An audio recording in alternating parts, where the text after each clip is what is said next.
n'a aucune chaîne nationale, on n'a plus d'infos, on n'a plus de téléphone, on n'a plus rien.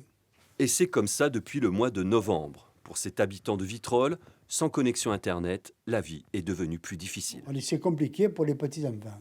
Parce que quand il n'y a plus de gigas, on était obligé de téléphoner Orange, qui nous rajoute des gigas sur l'Xbox, et ça peut durer des heures et des heures et des heures. C'est dans le quartier de la ferme de Croz à Vitrolles que la panne a eu lieu. En novembre dernier, la mairie réalise des travaux de voirie, mais en creusant, le câble de la fibre optique est sectionné. Depuis 2 mois, les habitants attendent. Si on ne va pas chercher l'information, aucune information, que ce soit des opérateurs, quels qu'ils soient, Orange, et surtout la municipalité. On est isolé complet. On n'a pas de nouvelles de la mairie. Nos opérateurs, si ce n'est pas nous qui les relançons pour avoir un petit peu des dates. Et puis moi le mien, il me dit qu'il n'est même pas au courant des dates prévisionnelles de réparation.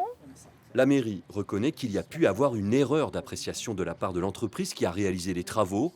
La géologie du quartier est compliquée. De nouveaux travaux doivent débuter prochainement. En fait, il y a un concours de circonstances qui fait que le problème dure beaucoup plus qu'on ne l'aurait souhaité. On est totalement mobilisé et on mobilise les services d'Orange pour revenir dans les meilleurs délais possibles à un état normal de desserte, donc début février, sous réserve des connexions par les différents opérateurs.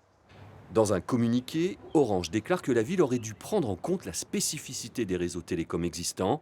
L'entreprise réalisera dès le 19 janvier des travaux lourds. Elle affirme que le 6 février, les travaux seront terminés.